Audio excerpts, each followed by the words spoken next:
Everything okay?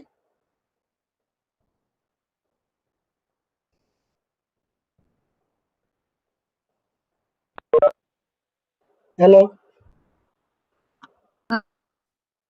Hello. My screen visible? Audibility?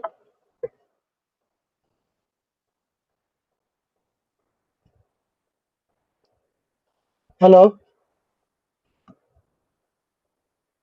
Yes, sir, it's fine.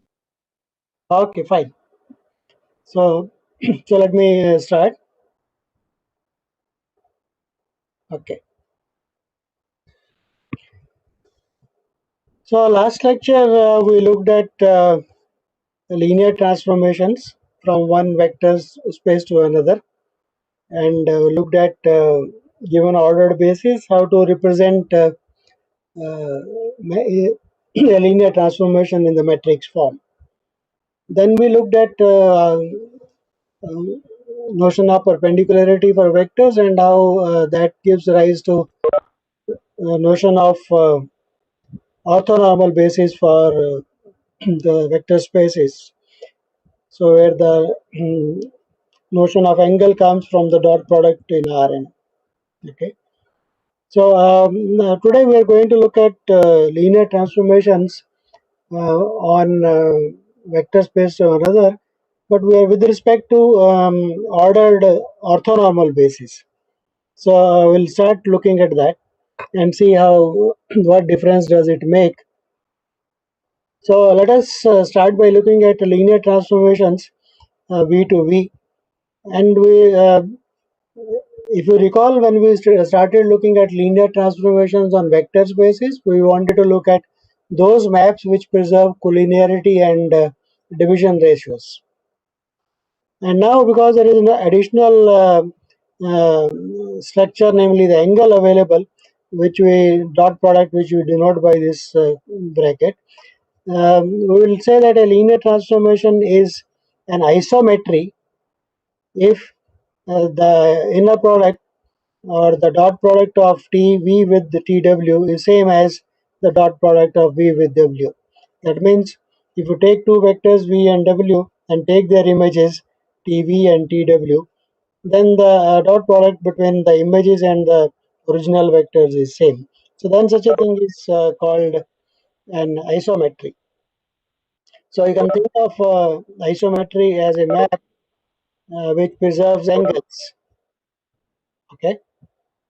So here is a very small simple theorem which is very useful because dot product is related with the length of the vectors. A dot A is equal to the magnitude square or the norm square. So these two are not easy to not difficult to see that saying that T is an isometry, it preserves angles is equivalent to saying it preserves distances. Both are equivalent statements. So if it preserves angles, it will also preserve distances, and if it preserves distances, then it also will preserve angles. If you want a formal proof of that, that is quite easy. The norm of TV is equal to the dot product of TV with itself, and that is equal to dot product of V with itself. So 1 implies 2 is obvious, and 2 implies 1 is also obvious if you look at the dot product of T of U plus V. So let us just look at the dot product of T of U plus V and expand it using the properties of the dot product, linearity and distributive property. So that gives you this. And also on the other hand, if you look at because it is an isometry, so you have got this is also equal to the dot product of U plus V with itself. So expand that, and one or two comparison gives you that if the distances are equal, then the angles are also equal. So an isometry is a special linear transformation from one vector space in Rn to another, which preserves angles and equivalently preserves distances. Right. Now let us also observe one thing, that if T is a linear transformation and we have a ordered orthonormal basis V1, V2, Vn, then the matrix representation of T with respect to B, T is from V to V. So we are taking the same orthonormal basis V, okay, on both domain and the range. Then its matrix representation is immediate and is given by TV. The first column, if you like, is TV1, V1, TV1 with V2, dot product with Vn, and so on.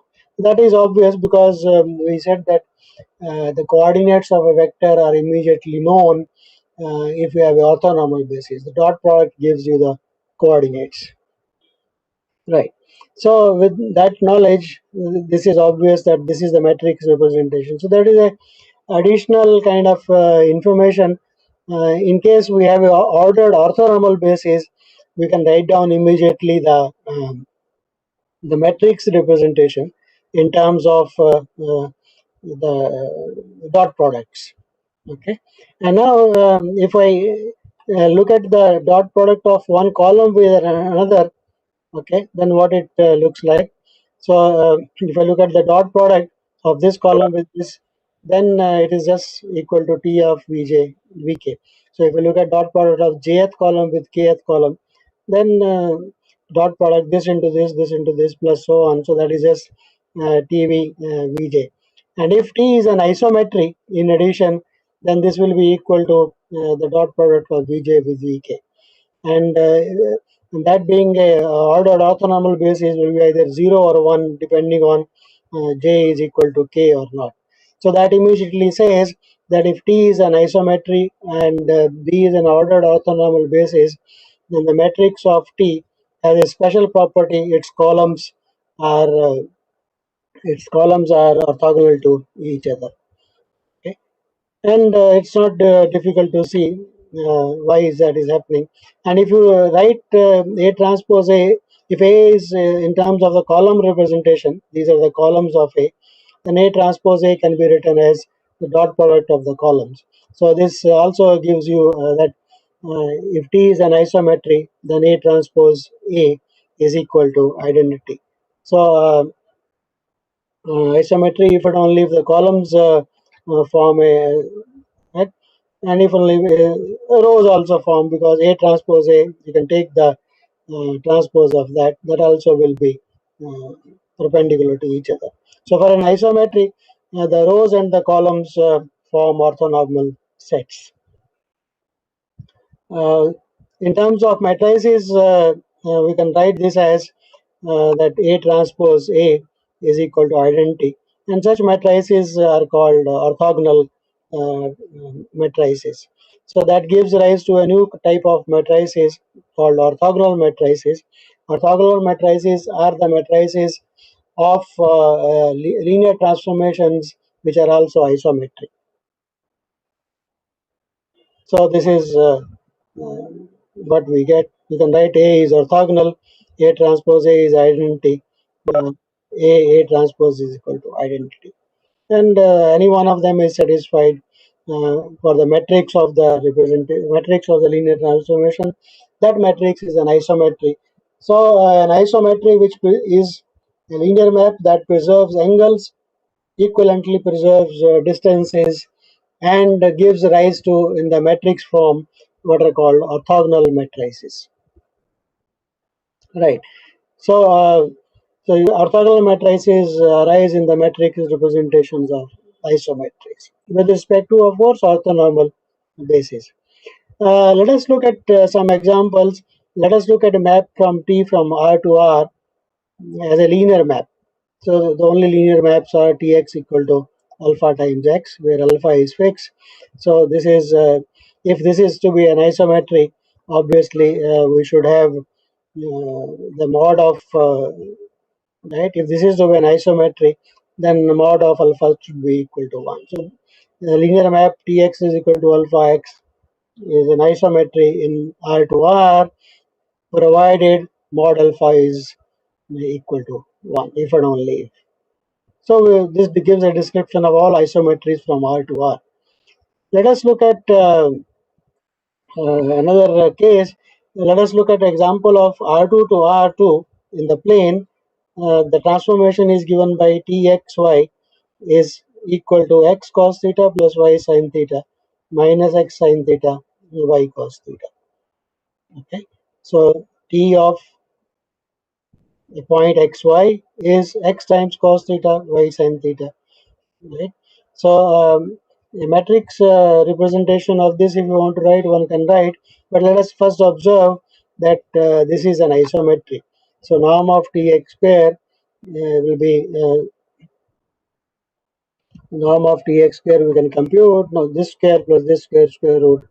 So that comes out to be x square. So T is an isometry. Okay.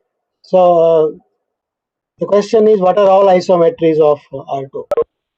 Okay. Can we characterize all isometries of R2? And there is a theorem which one can prove very easily that if T is a linear map and the matrix of T with respect to the orthonormal basis, you can take the standard orthonormal basis if you like. Okay, and then its matrix representation, it will be an isometry if and only if its matrix representation is either cos theta sin theta minus cos theta, or cos theta sin theta cos theta. It's not very difficult to prove this theorem. Let me just probably give you a hint how to prove it. You can do it yourself later on. If T is an isometry, if T from R2 to R2 is isometry, and let us say the matrix of T looks like, say, A, B, C, and D, right? So if it looks like A, B, C, D, uh, then these columns are orthogonal. So what does that mean? If the columns are orthogonal, that means A, B, rows and columns both you can look at, and then the rows of A are orthogonal, rows of B are orthogonal. That gives you uh, uh, and orthonormal actually. The form C transpose is identity. So we will give you A square plus C square is equal to 1, B square plus D square is equal to 1, and A square plus B square equal to 1, norms equal to 1, C square plus D square equal to 1. So all the norms are equal to 1, and perpendicularity will give you AB, AB plus CD, AB plus CD is equal to 0, and AC plus BD equal to 0. So you have got so much of data available to characterize AB and CD. One can actually from here one can, because a square abcd, a square plus c square is equal to 1. So from here it's easy to see that absolute values of a is less than or equal to 1, and b and so on. So you can take a to be equal to sine theta and c equal to cos theta, and then compute everything from this. Okay, so from here you try to take a equal to, say a is equal to cos theta, then b will be a square plus b square equal to sine theta, and so on, and make computations. So you'll get the required result.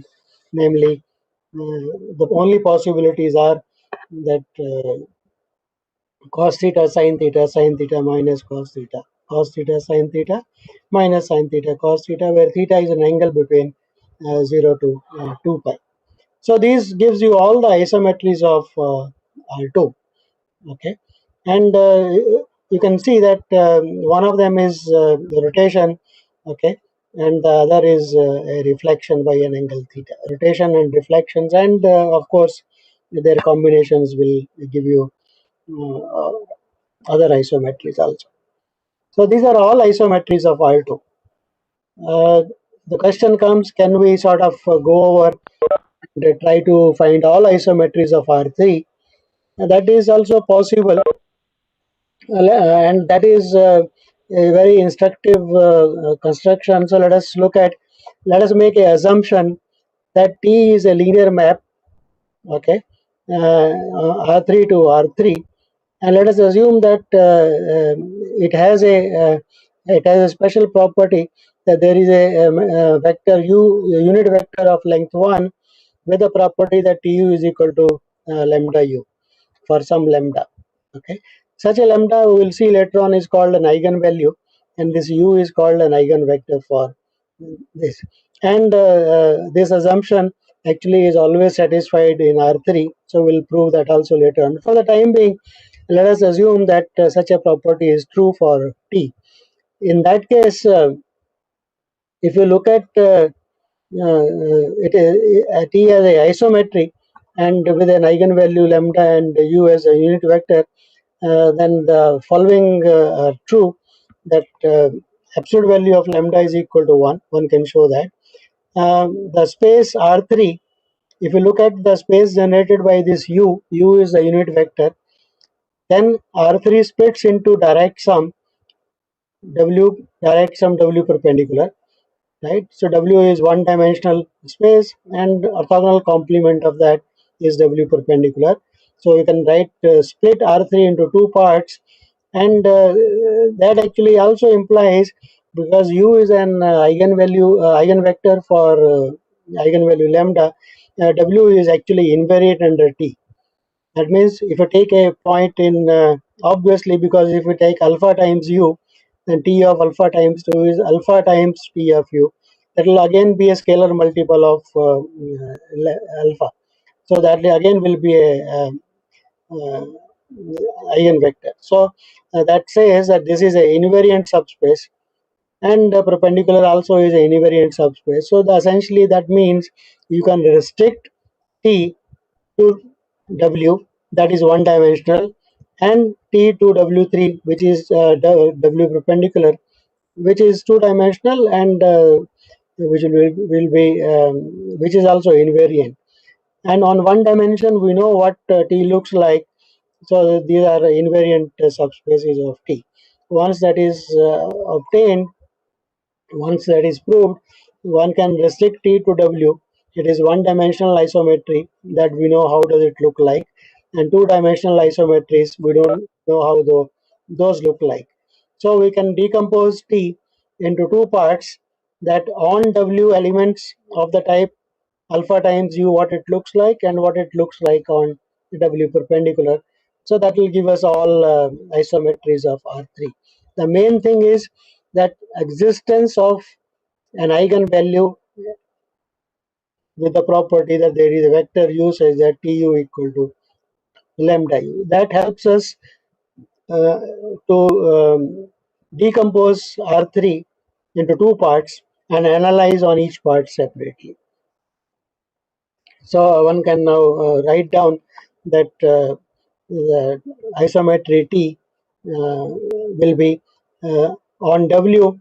Either it will be Tu equal to u. U is that orthogonal, that is the eigenvector, and on W perpendicular, it can be a rotation, or it is Tu equal to u identity on W, and on W perpendicular, it is a reflection. So identity, rotation, identity, reflection. Here it is a reflection in the one-dimensional space, and here it is a rotation in W perpendicular, and a reflection, and then again a reflection in W perpendicular. So there are four possibilities for T to be an isometry.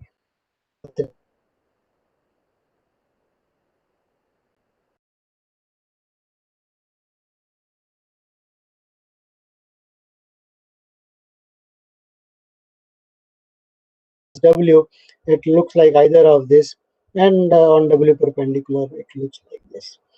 So main one, it is very satisfying to know this method of analyzing the isometries on R3 gives us complete description of isometries. Okay, and the tool which helped us to do that was that we found a subspace W of R3 which is invariant, and W perpendicular also to be invariant. So we could restrict to the two parts separately and analyze them. And this is basically a prototype of what is going to come eventually, all the sort of theorems later on for writing various standard forms or various forms of matrices. So we'll see that. Okay. So what was helpful was an eigenvalue. So let us define this concept that a scalar lambda is called an eigenvalue if there is a vector x, non-zero vector x, say that ax is equal to lambda x. And this vector x is called an eigenvector for the eigenvalue lambda. Right now, of course, obviously the problem we would like to analyze it. We assumed for R3, given a linear transformation, there is a eigenvalue. Okay, so in general, the question is, given a matrix A, find its eigenvalues, and corresponding to each eigenvalue, find out eigenvectors. Okay, so lambda is eigenvalues. The scalars x is ax is equal to lambda x. That is the eigenvector for the eigenvalue lambda. So to understand this problem, let us just write that eigenvalue a, right? Saying that v is an eigenvector for eigenvalue lambda is the same thing as saying that a minus lambda I applied to v is equal to 0, and v is a non-zero thing, right? Written this way, obviously it says that we have got a non-zero solution for the homogeneous system a minus lambda I applied to v equal to 0. So now let us go back to system of linear equations. When does a homogeneous system have a non-zero solution?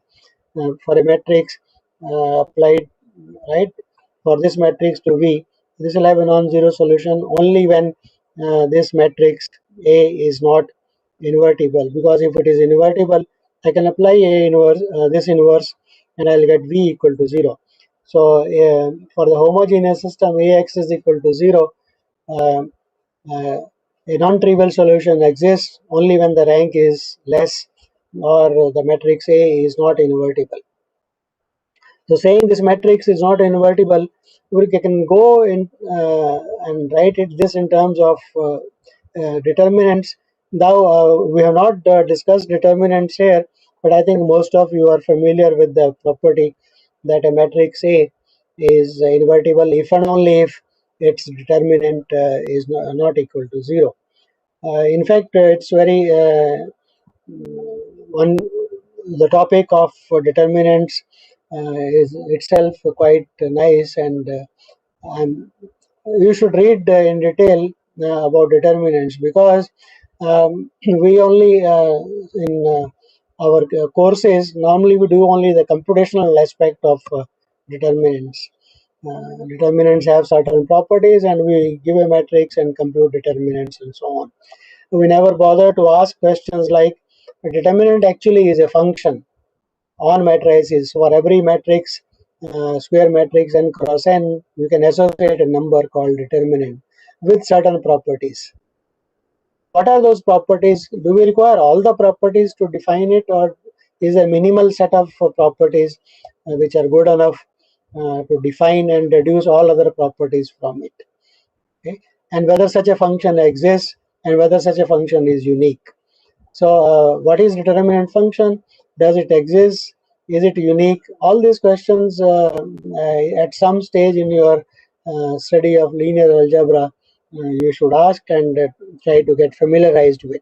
Anyway, for the time being, because we don't have time to go through all those concepts, we'll assume you know determinants, and you know how to expand a determinant either by a row or by a column, and the property that the matrix A is not invertible if and only if its determinant is equal to 0.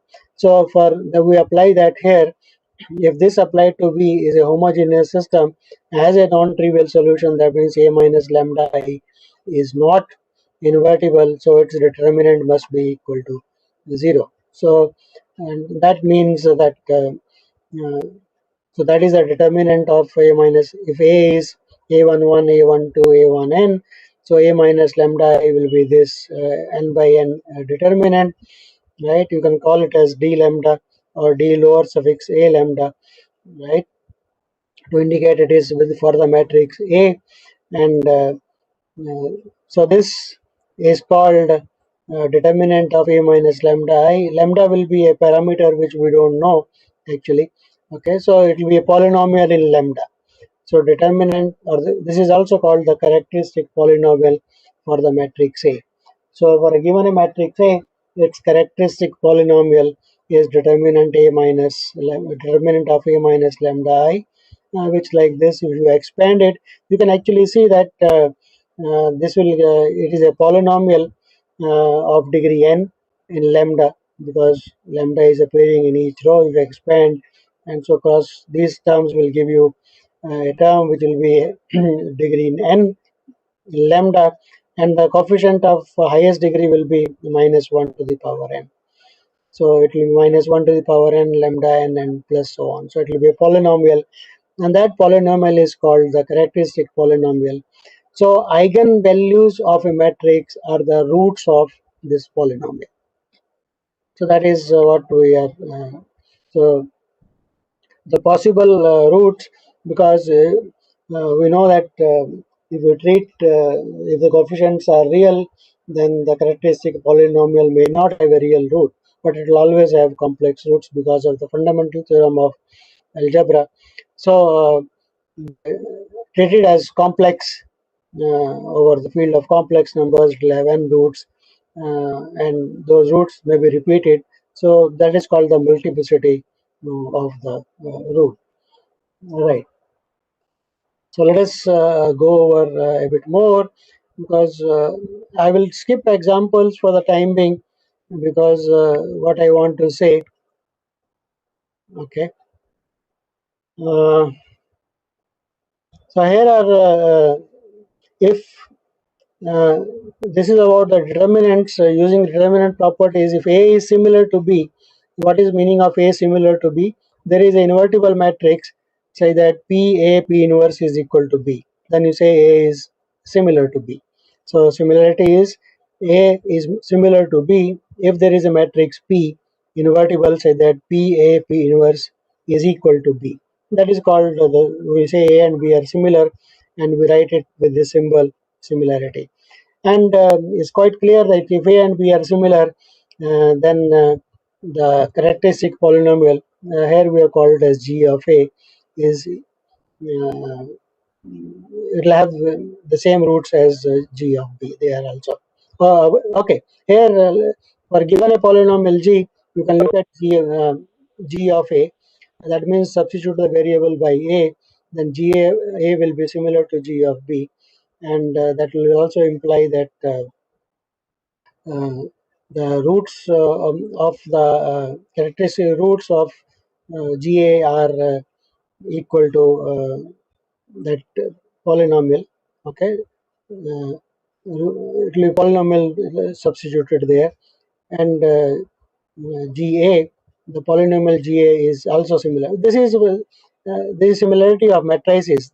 If A is similar to B, then the polynomial equation in the matrix A is also similar to the polynomial equation in B. And once two things are similar, they will have the same characteristic polynomial and same roots, right? Because of determinant AB is equal to determinant A into determinant B.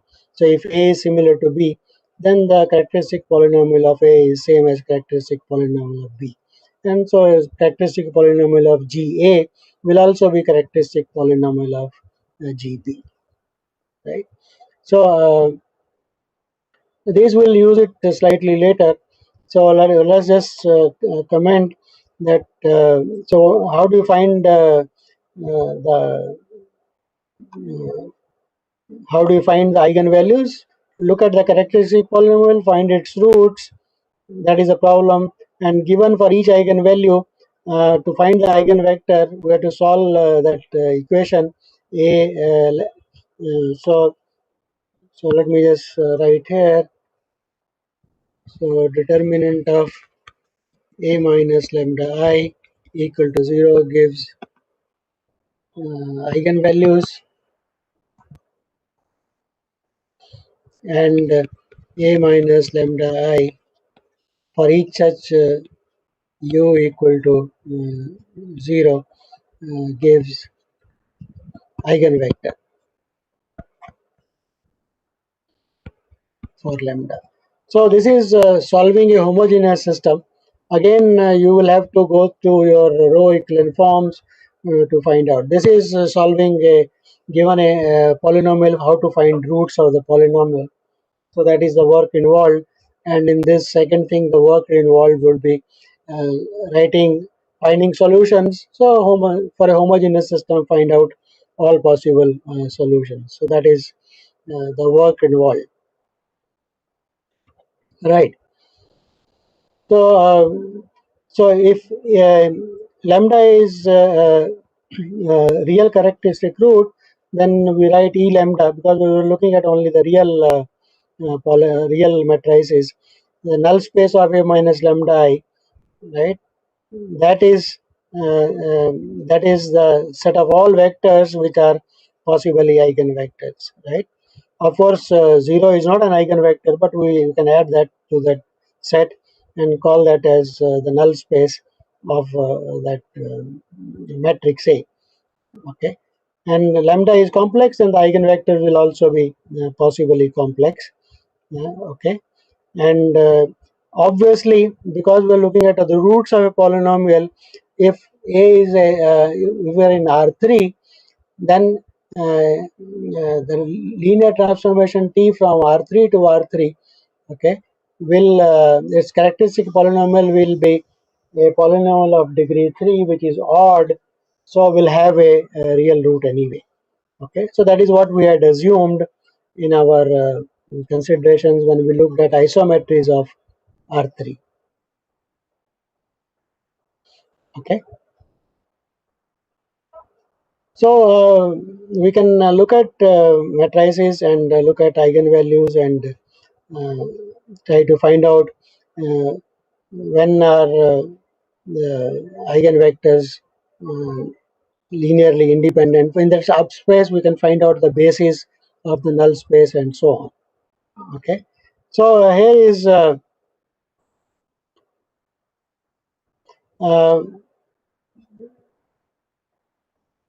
let us start proving.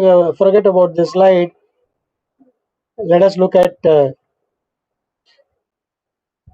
be n cross n real matrix and lambda be an eigenvalue of A. So E lambda is looking at all the vectors U, okay, such that F is the real line here, AU equal to lambda U. Now it is a subspace, okay.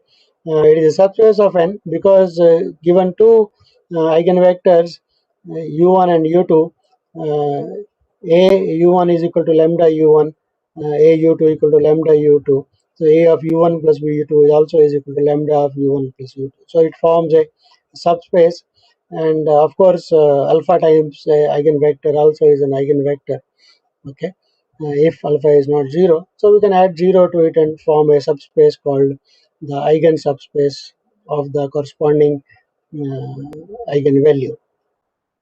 So here is an important result which says if lambda 1 lambda 2 are distinct eigenvalues of A, if the eigenvalues are distinct, okay, any collection of them, okay, lambda 1 lambda r, and v1 v2 vk are eigenvectors corresponding to these eigenvalues, then they form a linearly independent set.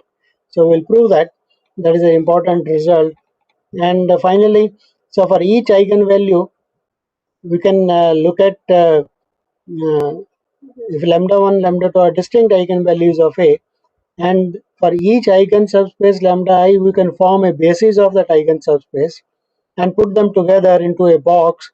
So that gives you a set of linearly independent eigenvectors. Okay, B1 eigenvectors, a basis for the eigen subspace of E lambda 1, for E lambda 2 and E lambda 3. Each one of them are themselves independent because they are basis elements, and B1 B2 they are independent because they are distinct because of 2. So this is a linearly independent subset of Fn and consists of eigenvectors. Okay, how many are there? That is going to be the real problem later on. So let us write that for lambda 1 to lambda r, distinct eigenvalues, the dimension of the eigen subspace be equal to mi. Okay, so this eigen subspace, its dimension, that is a null space A minus lambda I, dimension be equal to mi. Yeah, so in that case, we will say that, or we will prove that, or it is easy to prove, obvious thing, that um, A is diagonalizable. What does that mean? We'll look at that. What does diagonalizability of A mean? So we'll explain these things one by one. Okay, right. So let us look at problem number 2, namely, one is obviously we have seen it is a subspace. So let us skip that. So let us look at, we have got k distinct eigenvalues. Let us choose any L less than or equal to k, be the smallest integer, such that v1, v2, vl is linearly dependent. Keep in mind. So the first time v1 itself is independent, maybe v1, v2 is independent, and so on. But first time when you add VL, it becomes dependent. So that is the smallest integer that becomes dependent. Because this set is linearly dependent, and V1, V2, VL minus 1 is independent. So VL must be a linear combination of the previous ones. So VL is a linear combination of the previous V1, V2, VL minus 1, because this is the smallest so that it is independent. So let us now apply A to it both sides. So when you apply A to both sides, you get this equation. So lambda L, AVL is lambda VL, and being a sum, I can distribute it linear transformation. So it is equal to this. Okay. Also, from the equation lambda VL was a linear combination, so I can multiply by lambda L on both sides. So I get this. So subtract, we get it equal to 0. And once it is equal to 0, I should have V1, V2, VL minus 1 are linearly independent. So that should give you that the coefficients all are 0. Okay, all 0 for all I. But that is not possible because they are all distinct. Okay, alpha i's are not 0. Since alpha is not 0, so one of them would be 0, and that is not possible because the eigenvalues are assumed to be distinct. So that means that L, which is the smallest dependent, is actually equal to n. So all are linearly independent. So eigenvectors corresponding to distinct eigenvalues are linearly independent. One proves it. Okay. Oh, there is a problem in the type setting. So collect together the linearly independent elements for each eigenvalue. So ignore this and just think of this as the collection of eigenvectors corresponding to, and you can uh, prove that this union of that collection is also independent. So I think let me leave that as an exercise for. So as the part 3, I'm slightly fast today because I want to reach a target. So what I'm saying is this following thing, that B1 is a linearly independent set, a basis for the eigen subspace lambda 1, B2 for lambda 2, Br for lambda r. If you take the union of all of them, then that is a linearly independent set. Okay, right. So that is what we are saying. So again, example for the time being, because I'm already slightly behind time. What I want to do. Okay, so let us look at this concept. Lambda is a root of the characteristic polynomial. So that is called the algebraic multiplicity. The root may be repeated. So that is called the algebraic multiplicity of the eigenvalue. Okay, so m lambda is the algebraic multiplicity of A, and we call the dimension of the null space is known as the geometric multiplicity.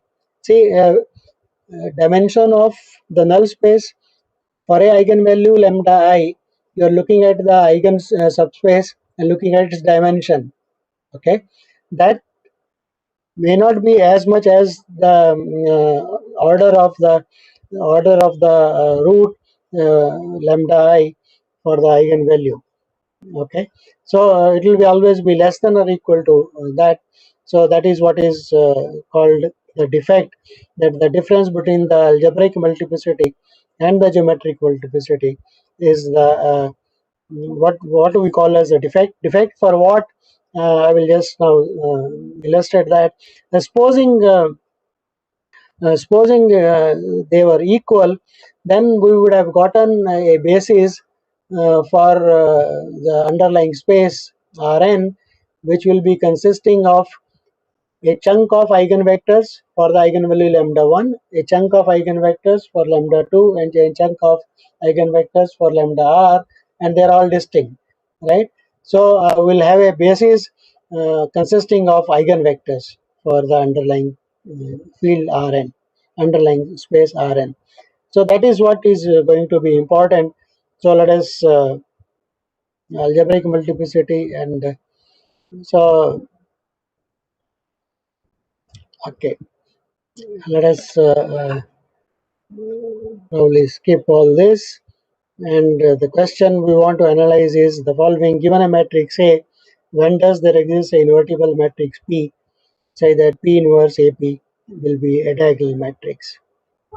Okay, so that is a question we would like to answer, because see why one is interested in this kind of questions is the following: because uh, P inverse AP, when you multiply a matrix A by P, okay, it is essentially where P is invertible and you are changing a basis. Actually, essentially it is a change of basis. So what we are trying to do is, given a matrix A, okay, can we have a different basis for the underlying space, so that with respect to that basis the matrix A looks like diagonal, because diagonal matrices are very simple. So that is what is essentially called also the, this is also called the diagonalizability problem. So if such a thing is possible, we say that matrix A is diagonalizable. Right. So let us, that is what is saying diagonalizable if that kind of a thing. If A is similar to a diagonal matrix. So this question, let us just try to answer this question naively. Says if lambda 1, lambda 2 are, if A is diagonalizable, if and only if there exist n scalars, okay, we are not saying all distinct, and vectors C1, C2, Cn, say that ACi is equal to lambda I Ci. So that means A has got n eigenvalues, and C1, C2 are linearly independent, and hence form a basis of it, right? So if these two conditions are satisfied, then the matrix is diagonalizable, and conversely. So let us just look at that. So given C1, C2, Cn, form a matrix P, which are the columns with columns as the C1, C2, Cn, because they are linearly independent. So the rank of this matrix will be full. So P is invertible, okay, and none of them is obviously 0, and is a full rank. And if you multiply, uh, if you write D as the diagonal elements lambda 1, lambda 2, and 0, then P inverse AP applied to D implies AP is equal to PD, and that means I can take it on the other side. So AC in the columns form, it is equal to this, and that says that ACI is equal to lambda CI. So if that is diagonalizable, okay, then CI's are the eigenvectors and lambda I are the eigenvalues. Conversely, suppose there are elements such that they are the eigenvectors for eigenvalues. So there are n eigenvalues, and each has got a eigenvector. So right. So if this is the case, then we'll form the matrix P with these eigenvectors as the columns, and once that is done, we can easily check once again that AP is equal to PD. So that is diagonalizable. So basically what I am saying is that to say a matrix is diagonalizable, we should be able to get uh, n eigenvalues and n eigenvectors corresponding to them forming a basis, and linearly independent eigenvectors. Then the matrix becomes diagonalizable. Okay, so they will form a basis of Vn. So when is that possible? Uh, that we have already actually seen. I think this is a repetition of that. So let us skip the repetition. So let us assume that the matrix is such that all eigenvalues are distinct. Okay, so A is a n cross n matrix, and all eigenvalues are distinct. If all eigenvalues are distinct, just now we proved that the eigenvectors corresponding to distinct eigenvalues are linearly independent, right? So there will be a basis consisting of eigenvectors if the matrix A has got n distinct eigenvalues, and that will be diagonalizable. Okay. Uh, So let us. That is a very nice case and very rare case that you will have. So we have the algebraic multiplicity, geometric multiplicity, and that is the defect. And let us look at.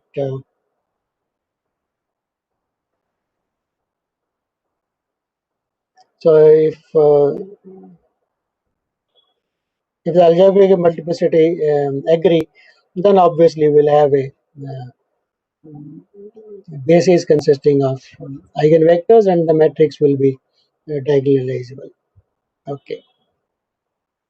I've been slightly fast because we have only one hour to. Okay, so here is this is an example. So here is an important class of matrices for which this is possible. So what we are saying is, if A is a real symmetric matrix, so what is a real symmetric matrix? A is equal to A transpose, then A has n real eigenvalues with real eigenvectors. So it will have n eigenvalues, and it will have n eigenvectors which are linearly, it will have n eigenvalues and n eigenvectors. So let us see what it means, why it is so. Uh, So first of all, even if it is a real matrix, as a characteristic polynomial of it will have n roots, but they may be complex. So let us say z is a root of the characteristic polynomial for and for the characteristic polynomial lambda is a root, and u is an eigenvector for it. So to show that lambda is actually real, one can easily prove it. Look at u transpose. If au equal to lambda u, then that gives you uh, that is a dot product. Okay, so look at the dot product of ax with y in Rn. We know this is given by, you can take it on the other side. So lambda norm u square is equal to, and this lambda you can take it inside here, and it is au. Okay, and that on the other component goes as a transpose. So a transpose u, but a and a transpose have got the same eigenvalues, so this is also equal to lambda. But when you take it out in the complex inner product, complex dot product of complex quantities, this comes out as a lambda bar. So lambda bar of u square. So because u is norm 1, so or u is not 0, So lambda is equal to lambda bar, so that is a real eigenvalue. So eigenvalues of all real symmetric matrices are actually real. Okay. So and because as a complex characteristic polynomial has n roots, so all roots are real. So all eigenvalues of a real symmetric matrix are real. And the second thing that one proves is the following, namely that the eigenvectors corresponding to distinct eigenvalues have a special property, and that says that if lambda 1, lambda 2, lambda k are distinct eigenvalues, right, then the eigenvectors corresponding to them not only are linearly independent, okay, to distinct eigenvalues, actually they are orthogonal. So that can be proved. Okay. It's not a very difficult thing. Probably we can just look at once again. So lambda I, ui, uj. Ui is eigenvector for lambda I and uj for lambda j. Then we can just write that as in terms of A and shift it to A transpose. That becomes lambda of lambda j uj. So ui uj is equal to, and because they are distinct, so it will come out, right? A transpose is real symmetric, so A transpose is equal to A, and that is equal to lambda j. So lambda j comes out. So lambda I of ui uj is equal to lambda j of ui uj, and because these eigenvalues, these are eigenvectors for the eigenvalues lambda I, lambda j, they are distinct. Lambda I is not equal to lambda j, so this is possible only when ui uj dot product is equal to 0. So eigenvectors corresponding to distinct eigenvalues in a real symmetric matrix are orthogonal to each other. Okay, right. So here is n real eigenvalues with a, okay, this why it is, I think my slides are slightly repetitive today, so let me just skip that. We have already proved it. Is an orthogonal set. So that we have proved just now.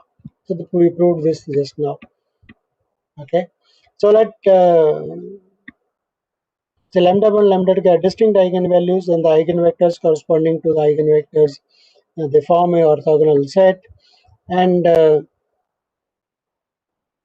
then the claim is that there actually exists a orthogonal matrix P such that the following holds, that P inverse AP is equal to diagonal. The diagonal entries are the eigenvalues. N eigenvalues were there, so the column vectors of P are the eigenvectors for the corresponding eigenvectors. I'm skipping the proof of this theorem. Actually, one can proof is not very difficult, but it is an inductive kind of a thing. So um, I think at some stage in your classes in linear algebra, you will come across what is called the spectral theorem for real symmetric matrices, or called the diagonalization theorem for real symmetric matrices. So the basic idea is that for a real symmetric matrix, uh, there are as many eigenvalues as the dimension, and the eigenvectors corresponding to distinct eigenvalues are orthogonal to each other, and the algebraic multiplicities are equal to the geometric multiplicities, so it becomes diagonalizable. This is an example. Uh, Dilpreet, how much time I can take? 5 minutes more?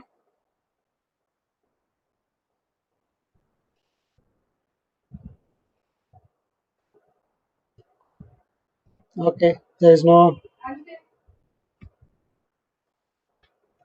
No, I'm just asking. Hello. So this is an example.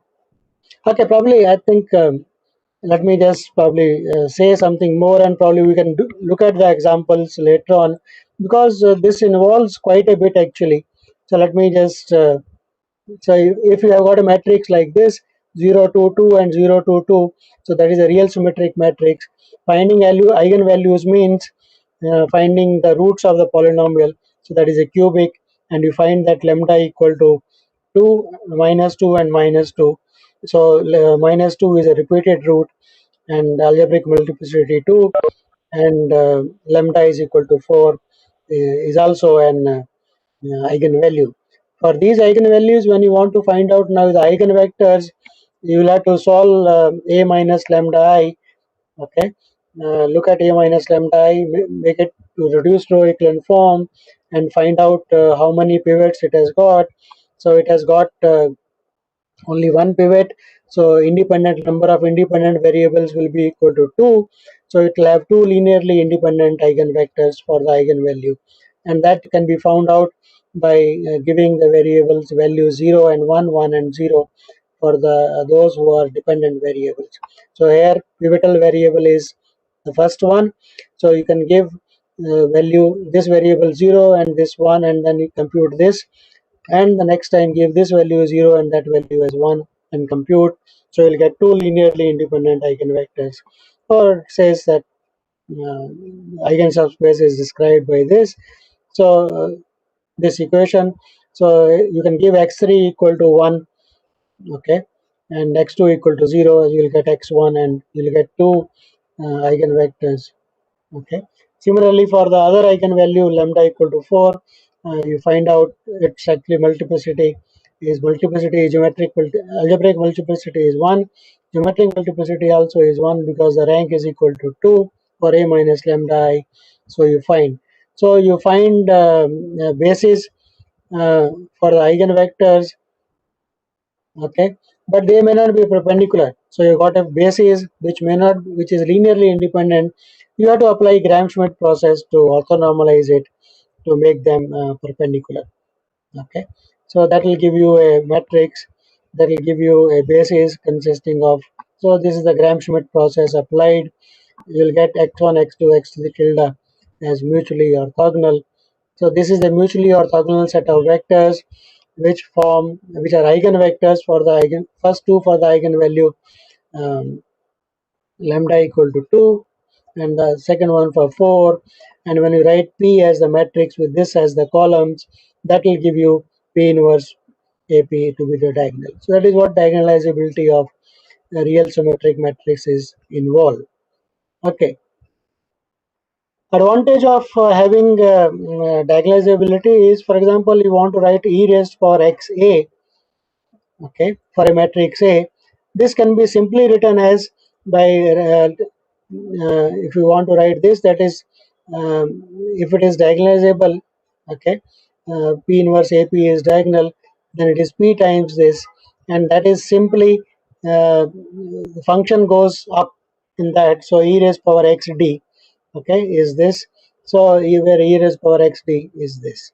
So that is the advantage of diagonalizability. It helps you to compute things very easily. Another application of diagonalizability is what is called quadratic curves. For example, an equation like in two variables ax square plus 2bx plus cy square plus this, right, is a quadratic equation in two variables. This is called a quadratic curve. Um, and if you can make these coefficients of bxy dx and dy to be 0, then it is called the standard form. And that standard forms are, for example, a circle, ellipse, hyperbola, parabola are all standard forms of the quadratic curves. So to do that, one can apply the diagonalizability, right? Making in this form, one has only shift of origin is required, so that can be done. Once that is done, you write a quadratic form like that, and for this quadratic form you can easily write down so basically diagonalization of matrices help you to recognize what is the quadratic curve. Okay, so I'm again rushing through very fast, so that is one application of it. I just want to conclude this with an application of diagonalizability, which normally is not in the books. So probably let me say that. What is it? So that is what is called Kelly-Hamilton theorem.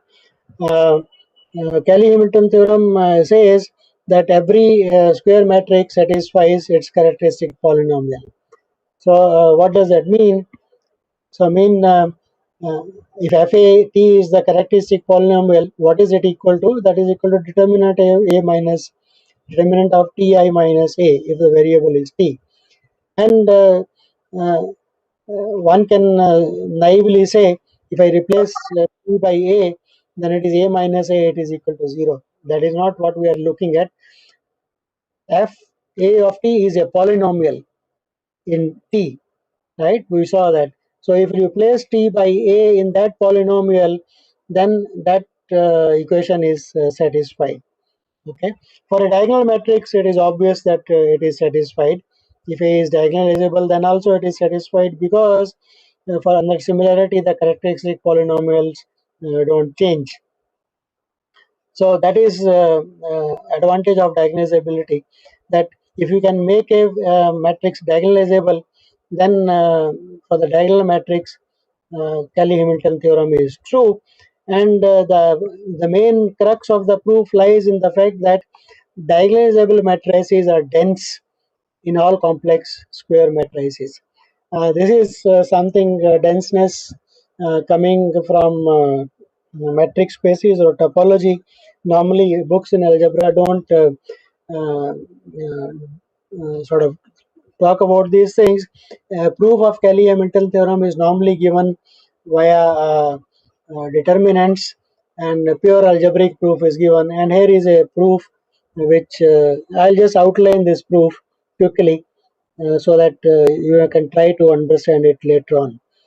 So for any matrix, this is the first thing, that any matrix with complex entries can be uh, uh, made similar to a upper triangular matrix. So that means along the diagonal, the entries are there. There are some diagonals above, and below everything is 0. So this is a result which can be proved for complex matrices. That means A can be made similar to B, whether B is upper triangular. That is one result. We are not proved that, but can be. It's not very difficult to go through the proof of that.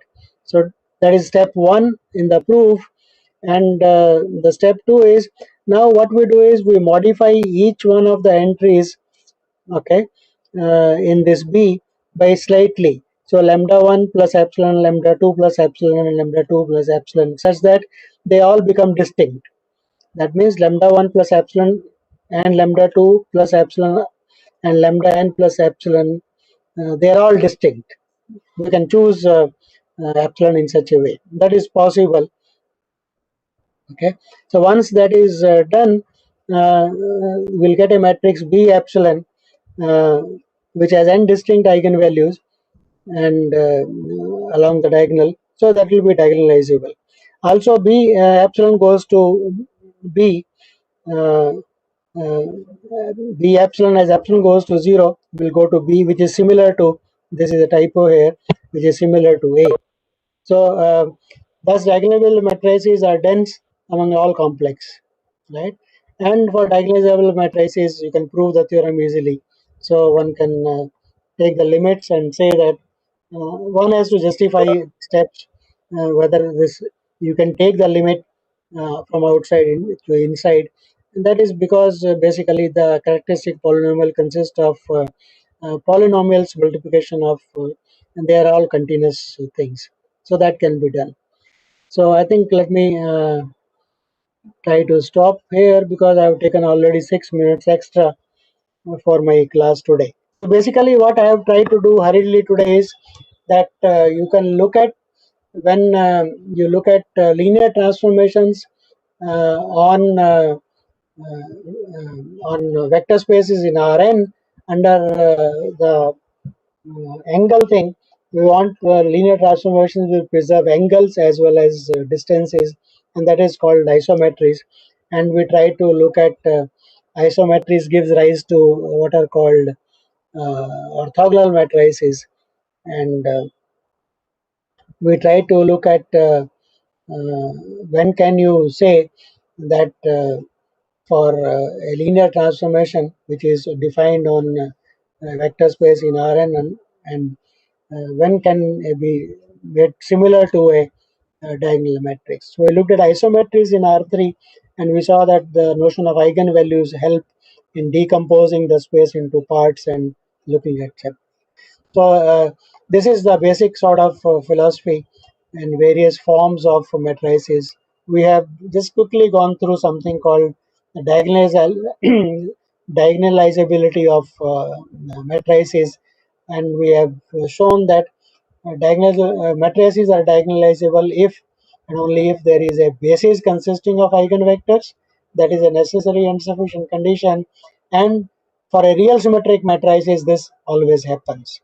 Okay, and then gave quickly showed you some illustrations of use of diagonalizability, namely in recognizing quadratic forms, quadratic surfaces. It has applications there, and also one can prove Cayley-Hamilton theorem via diagonalizability and denseness. There are many proofs available for Cayley-Hamilton theorem. I just wanted to quickly expose to you that one should not think of algebra should not have any analysis tools coming in, right? So we brought in denseness and the concept of continuity and limit to say that Cayley-Hamilton theorem can be deduced via a diagonalizability. So I think Dilpreet, are you there? Yes, sir. So I think there's time for me to stop. Yes, please. Yeah, it's fine. Yeah. So I went slightly fast today. I just wanted to expose the various things. If people have questions, they can ask in the tutorial class, or we can look at the problems, whatever. So up to you. You go ahead. We can take questions for lectures now. Yeah, sure. Okay, so is there any questions, student? Okay, I just, you can unmute yourself now and talk if you want to.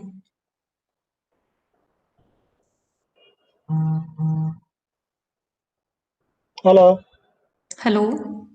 Anyone has any question? There's no raising hand possible in this, saying that I want to ask. No, Yeah, I Google, don't. Google Meet has that. Google Meet do have, yeah. Yeah, right. No, Yes. nobody in chat box. Yeah. No. People are Yeah. thanking you for good proof of Cayley-Hamilton theorem. Yeah, I have not given the proof actually, but I have given only a path it is possible. You can try to search the net. I don't think books normally have such proofs included, so you may have to go to the net to find out denseness of diagonalizable matrices in all matrices, and then how does one take limits, kind of a thing. So that is one way, a nice way of proving. If you are an analysis oriented person, then you will like that approach. Okay.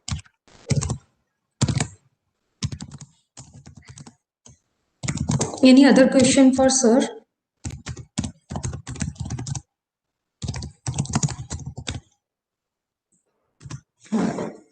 I thank you very much, Professor Rana, for presenting these wonderful talks. And are also thanking you for the same. Good. Thank you all for Thank listening to me. Thank you. So may I end this session now? So I'm Yeah, not going to end this meeting. We will be starting tutorial in 10 minutes. yeah. So I will join you.